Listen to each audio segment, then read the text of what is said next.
کوئی بھی ڈیلنگ ہو رہی ہو نا, پیسوں کا کوئی بزنس ہو رہا ہے, آپ کا بزنس ہو رہا ہے, گاڑیوں کا کاروبار ہو رہا ہے, یار وہ یہ گاڑی مجھے جو ہے نا 20 سال کی قسطوں پہ چاہیے, یار 20 سال کا کیا پتہ زندہ رہیں یا نہیں رہیں. فوراً بولنے کا اثر پڑتا ہے انسان پر, آہستہ آہستہ ذہن بنتا ہے. کچھ کم کر لو, 10 سال پہ لے آؤ. کسٹمر 20 سال کہہ رہا ہے, آپ کس پہ لے آئیں؟ 20 سال میں تو بھائی 10 سال پہ لے آؤ. 10 سال پہ آ گیا تو بولا یار بھروسہ تو اس کا بھی نہیں ہے, تو اب آپ ایسا کرو, اگر آپ اس دوران مر گئے تو کیا ہوگا؟ یہ قسطیں تمہارا باپ بھرے گا. مطلب یہ کہ یہ قسطیں کون بھرے گا پھر؟ صحیح ہے نا. یہ تو میں یہاں تمیز سے بات کر رہا ہوں, آپ نے باپ ہی کا حوالہ دینا ہے, ورنہ وہ مانے گا نہیں. یہ نا مالی معاملات پہلے سے کیا کریں. میں لوگوں کے مالی معاملات دیکھ کے حیران ہو رہا ہوں کہ ایسے بڑے بڑے سودے کر رہے ہیں اور ایسے کرتے ہیں جیسے ان کو یقین ہے کہ میں نے زندہ رہنا ہے. او بھائی ابھی لکھو, ابھی میں مر گیا تو کیا ہوگا. مجھے ایک بینک والے آفر کر رہے تھے کہ آپ قسطوں پہ مکان لے لیں نا. بینک والے کہہ رہے تھے کہ ہم آپ کو آسان قسطوں پہ ایک مکان دلوا دیتے ہیں. میں نے کہا کتنے سال کی؟ انہوں نے کہا کہ اتنے سال کی. میں نے کہا اگر میں کل مر گیا, یعنی آج ایگریمنٹ کرتا ہوں اور یہ قسطیں بھرنا شروع کرتا ہوں اور میں 3 مہینے بعد مر گیا, پھر کیا ہوگا؟ تو لوگ ایسے سوالات سے کیا کرتے ہیں, ایک مثال دے رہا ہوں میں, تعجب کرتے ہیں کیوں بھائی, کیوں مر گئے, کیوں مر گئے بھائی؟ مر سکتا ہے کوئی بھی, کسی ٹائم مر سکتا ہے. اس کا پہلے سے بتاؤ کہ ہوگا کیا. اگر ہم بالفرض لے لیں آپ مر گئے.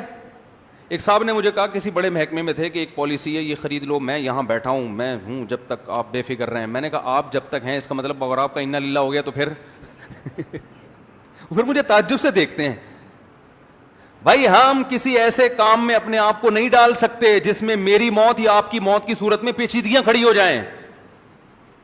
نہیں آ رہی بات بھائی. ایسی ڈیلنگ ہو کہ آج آپ مر گئے تو کیا ہوگا, مجھے پہلے اس کا جواب چاہیے. آج میں مر گیا تو یہ پیسے ریکور کیسے ہوں گے, مجھے اس کا جواب چاہیے.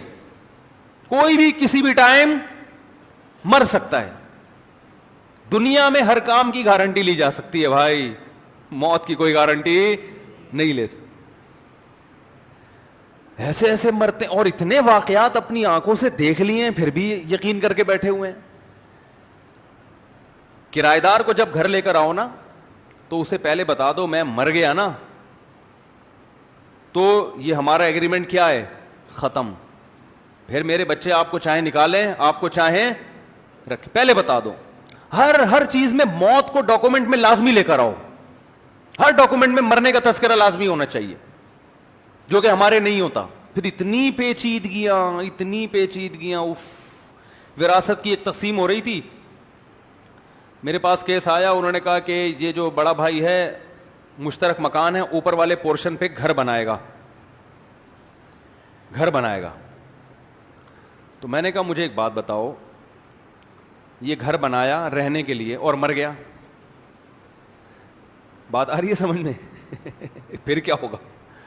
مسئلہ شریعت کا یہ, پوری بات بتاتا ہوں پھر سمجھ میں آئے گی. شریعت کا مسئلہ یہ کہ آپ جب کسی کی زمین پر اپنے لیے گھر بناتے ہیں, زمین ابا کی تھی, پلاٹ ابا کا, بیٹے نے کہا کہ ابا میں گھر بنا رہا ہوں, ابا نے کہا میرا پلاٹ ہے اس پہ بنا لے, تو پلیٹ ابا کی ہے, اس میں بریانی بولو نا آپ کی ہے. تو جس کی پلیٹ ہوتی ہے اس کو ہر وقت اختیار ہوتا ہے کہ اپنی پلیٹ کو خالی کرنے کا حکم دے دے کہ بھائی میری پلیٹ مجھے واپس کرو, اس میں نے قورمہ ڈالنا ہے. ایسا ہی ہے نا. تو شرعی مسئلہ یہ ہے کہ کسی کے پلاٹ پہ جب آپ گھر بنائیں تو جو جس کا پلاٹ ہے اس کو ہر وقت اختیار ہے کہ وہ گھر توڑ کے کہ اپنی تعمیر توڑ کے لے جاؤ یہاں سے, اس کو ہر وقت یہ رائٹ حاصل ہے, ہر وقت حق حاصل ہے. اب لوگ کیونکہ اس پر عمل نہیں کرتے, وہ ابا سے اس وقت تعلقات بہت اچھے ہوتے ہیں اور آگے کا سوچا نہیں ہو سکتا کہ یہ بھی ہو سکتا ہے, یہ بھی ہو سکتا ہے, تو بنا رہے ہوتے ہیں کہ کون خالی کرنے کا حکم دے گا. ابا کیوں کہیں گے کہ توڑ کے لے جاؤ, ابا ہیں بھائی ہیں. تو مجھے کہنے لگے کہ بھائی کیوں توڑنے کا حکم دیں گے. میں نے کہا یار کچھ بھی ہو گیا, میں نے کہا فرض کرو آپ کا انا للہ ہو گیا, ابا کو آپ سے محبت ہے, ضروری نہیں کہ آپ کی بیوی کو بھی اپنی بیٹیوں کی طرح سمجھتے ہو, بہو کو بھی آپ کے لیے بڑا دل ہے, بہو کے لیے اتنا بڑا دل نہیں ہے. اور ابا نے کہہ دیا بہو سے کہ نکلو یہاں سے اپنا. یعنی اگر آپ مر گئے تو کیا ہوگا؟ تو پھر یہی سوال ہوتا ہے بھائی میں ابھی جوان میں کیوں مروں؟ تو میں حیران ہوتا ہوں کہ آپ اپنے وارثوں کو ایک ایسی آگ میں دھکیل رہے ہو لڑائی جھگڑوں کی کہ وہ اتنی بڑی آگ میں آپ ان کو داخل کر رہے ہو کہ وہ آپس میں ہمیشہ کیا کرتے رہے، پھر لڑتے رہے آپس میں. اسلام میں بہت زیادہ معاملات کی صفائی کا حکم ہے، بہت زیادہ، تھوڑا نہیں. قرآن کی سب سے لمبی آیت جو نازل ہوئی ہے وہ سودوں کو لکھنے کے بارے میں کہ جو سودا ہو، مالی لین دین ہو، ریٹن میں ہونا چاہیے، زبانی نہیں ہونا چاہیے. کیونکہ لڑائی کہاں سے شروع ہوتی ہے؟ پیسوں، جہاں پیسہ آئے گا وہاں بھڈے بازی شروع. تو تیار ہی نہیں ہوتے. پھر وہ اس کے اوپر ایک اور اسٹوری کسی نے بنا دی، پھر اس کے اوپر ایک اور اسٹوری کسی نے بنا دی. ابا نے کہا، ابا کے چانس نہیں تھے ابھی دنیا سے جانے کے، ابا انا للہ ہو گیا ابا کا. اب انا للہ ہو گیا کہ نیچے والا پلاٹ کیا ہو گیا؟ سب کا مشترک. ایک بھائی کا میٹر گھوم گیا کہ میرا نیچے والے پلاٹ میں سے حصہ نکالو. واڑے واہ بھائی نیچے پلاٹ تو مشترک ہو گیا نا. اب ایک بھائی کا میٹر گھوم گیا کہ یہ تو ابا کا پلاٹ تھا، اب ابا نہیں ہے تو ان کا پلاٹ بھی اب ان کا نہیں ہے، تو نیچے پلاٹ میں میرا بھی حصہ ہے، خالی کر کے دو. کر لیں ہوئے کچھ؟ بولتے کیوں نہیں بھائی. پھر وہ علماء کوشش کرتے ہیں کوئی سلو کا راستہ اختیار کریں، کچھ تم پیسے اتنے لے لو کہ یہ حق چھوڑ دو وغیرہ وغیرہ، لیکن وہ سلو یقینی تو نہیں ہوتی کہ ضروری تو نہیں وہ سلو پہ آمادہ ہو بھی جائے. بڑے مسائل کھڑے ہوتے ہیں.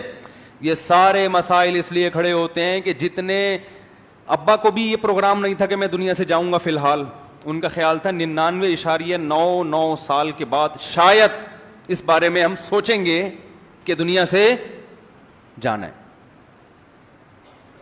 شاید ہم وہ سوچیں گے اس بارے میں. یعنی عمل سے یہ ظاہر کر رہے ہو. ویسے آپ پوچھیں تو بھائی کہیں گے موت کا کیا بھروسہ. ارے جب بھروسہ نہیں ہے تو ایسا کام کیوں کر رہے ہو بھائی؟ ویسے کہہ رہے ہیں کہ موت کا کیا بھروسہ. جب بھروسہ نہیں ہے تو پھر یہ کچھ کیوں کر رہے ہیں؟ ایک صاحب نے اپنے 2 بیٹوں کو کمرشل پلاٹ لے کے دیا، اور کمرشل پلاٹ لے کے دیا تو کہنے لگے کہ وہ یہ 2 بالکل غریب غربا ہیں، یہ کمرشل پلاٹ میں ان کو دے رہا ہوں. میں نے ان صاحب سے کہا ان کو ہینڈ اوور کر دیں تو پھر یہ مالک بنیں گے، قبضے میں نہیں دیا تو مالک نہیں بنیں گے. انہوں نے کہا میں بنا کے دے دوں گا ان کو. میں نے کہا بنانے سے پہلے آپ کا انا للہ ہو گیا تو؟ ان کو انا للہ نہیں کہا ان کا، میں نے کہا آپ کا وصال شریف ہو گیا. اگر آپ کا انتقال شریف ہو گیا بنانے سے پہلے تو شریعت میں حکم یہ ہے کہ جب تک ہینڈ اوور نہ کیا جائے ملکیت ٹرانسفر نہیں ہوتی. کاغذات میں لکھنے سے یاد رکھو ملکیت ٹرانسفر نہیں ہوتی. ارے آپ نے دکان بنا کے اپنے بیٹے کے کاغذات بیٹے کے نام کر کے کاغذات پکڑا دیے تو شرعی طور پر ملکیت منتقل نہیں ہوئے. چابیاں دیں اس کو بٹھائیں گے، قبضہ ہوگا تو پھر ہوگا. تو میں نے کہا یہ پلاٹ ہینڈ اوور کر دیں. پلاٹ ہینڈ اوور کیسے ہوتا ہے کہ جا کے نشان ہو اور بچہ وہاں جا کے کھڑا ہو جائے اور وہ تصرف اس کو حق حاصل ہو جائے کہ اب میں جو چاہے کروں اس میں. تو انہوں نے کہا نہیں ابھی تو میں یہ سب بنا دوں، بنا کے بنایا دوں گا. میں نے کہا اس سے پہلے آپ کا انتقال ہو گیا تو بڑے کے چکر میں، زیادہ کے چکر میں چھوٹے سے بھی جائیں گے. تو انہوں نے کہا نہیں ابھی کیوں انتقال ہوگا، ابھی تو میں ٹھیک ٹھاک ہوں. ہو گیا انتقال صحیح ہے نا؟ کیا ہو گیا؟ انتقال ہو گیا. اور میں نے دیکھا ہے کہ جو اپنے بارے میں یہ طے کر کے بیٹھا نا کہ انتقال نہیں ہوگا اس کا جلدی ہوتا ہے، وہ تو پہلے ہی نکل جاتا. اللہ کہتے ہیں تو کس خوش فہمی مبتلا ہے، وہ تو پھر بھی ذہن میں ہے اس کے. تو حرکتوں سے پتہ چل رہا ہے کہ مرنے کے لیے تیار نہیں.